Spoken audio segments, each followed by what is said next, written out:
Hi friends, welcome back to my smart Telugu YouTube channel. Friends, ఈరోజు topic ఏంటంటే Paytm related video number 4 ఇది.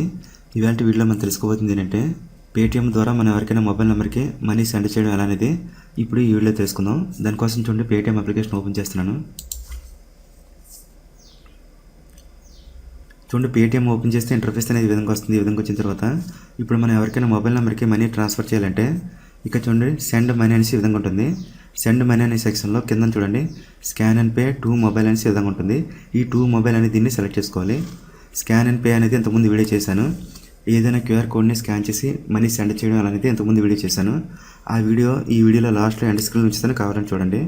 ఇప్పుడు మనం ఎవరికైనా మొబైల్ నెంబర్కి మనీ సెండ్ చేయడం ఎలా అనేది ఇప్పుడు తెలుసుకుందాం. దానికోసం చూడండి, టు మొబైల్ అనేది ఏమో ట్యాప్ చేస్తున్నాను. తర్వాత ఇలా వస్తుంది. ఇలా వచ్చిన తర్వాత ఇక్కడ చూడండి, enter mobile number or name అనేసి ఇలా ఉంటుంది. ఇక్కడ మీరు ఎవరికైతే మనీ సెండ్ చేయాలనుకుంటున్నారో వాళ్ళ ఫోన్ నెంబర్ అనేది ఇక్కడ ఇవ్వండి. ఒకవేళ మీ కాంటాక్ట్ లిస్ట్లో వాళ్ళ నేమ్ ఉన్నట్లయితే, వాళ్ళ నెంబర్ సేవ్ అయ్యి ఉన్నట్లయితే వాళ్ళ నేమ్ అనే వచ్చు. ఇక్కడ చూడండి, ఫర్ ఎగ్జాంపుల్ నేను ఒక నెంబర్ అనేది ఇక్కడ ఇస్తాను.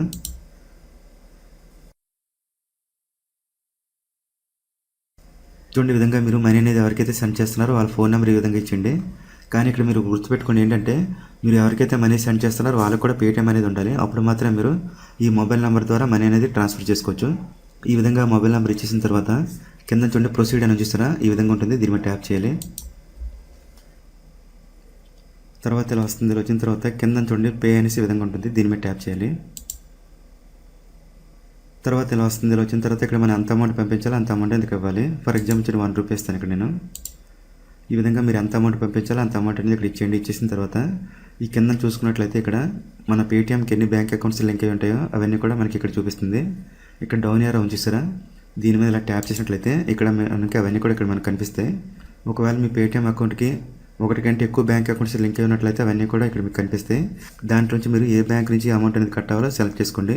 నాకైతే ఒకటే ఉంది, పేటీఎం పేమెంట్స్ బ్యాంకు. ఒకవేళ మీకు 2-3 బ్యాంక్ అకౌంట్లు ఉన్నట్లయితే దాంట్లోంచి దేంట్లోంచి మనీ కట్ అవ్వాలనేది సెలెక్ట్ చేసుకోండి. తర్వాత ఇక్కడ చూడండి, పేటీఎం వాలెట్ అని చూసారా. ఒకవేళ మీ పేటీఎం వాలెట్లో ఏమైనా మనీ ఉన్నట్లయితే అందులో మనీ కూడా మీరు సెండ్ అనేది చేసుకోవచ్చు. దీన్ని ఇలా సెలెక్ట్ చేశారనుకోండి, ఈ వాలెట్లో డబ్బులు ఉంటే ఇందులో నుంచి కట్ అవుతాయి. నాకు 0 ఉందని చూసారా, కాబట్టి నేను దీన్ని సెలెక్ట్ చేస్తాను. ఇక్కడ చూడండి, 47 రూపీస్ ఉంది నాకు ప్రజెంట్ అయితే నా పేటీఎం పేమెంట్స్ బ్యాంకులో. ఈ విధంగా సెలెక్ట్ చేసుకున్న తర్వాత ఇక్కడ పే అని చూసారా, దీని మీద ట్యాప్ చేయాలి. తర్వాత వెరిఫై పాస్వర్డ్ అనేసి ఈ విధంగా వస్తుంది. ఇక్కడ మనం యూపీఐ పిన్ నెంబర్ అనేది ఎంటర్ చేయాలి. మన అకౌంట్ క్రియేట్ చేసుకున్నప్పుడు యూపీఐ పిన్ నెంబర్ సెట్ చేసుకుంటాం కదా, ఆ యూపీఐ పిన్ నెంబర్ అనేది ఇక్కడ ఎంటర్ చేయాలి. చూడండి, నా యూపీఐ పిన్ నెంబర్ అనేది ఎంటర్ చేస్తాను.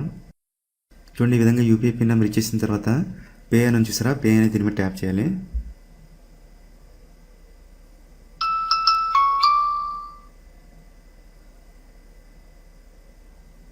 చూసారా, పేమెంట్ సక్సెస్ఫుల్ అని వచ్చి చూసారా. సో ఇది ఫ్రెండ్స్ ఈ వీడియో మీకు నచ్చితే లైక్ చేయండి, మీ ఫ్రెండ్స్కి షేర్ చేయండి. ఇటువంటి మరిన్ని ఇంట్రెస్టింగ్ వీడియోస్ మీకు కావాలంటే ఈ క్రింద కనిపిస్తున్న సబ్స్క్రైబ్ బటన్ క్లిక్ చేసి పక్కన ఉన్న బెల్ ఐకాన్ని యాక్టివేట్ చేసుకోండి. Thank you.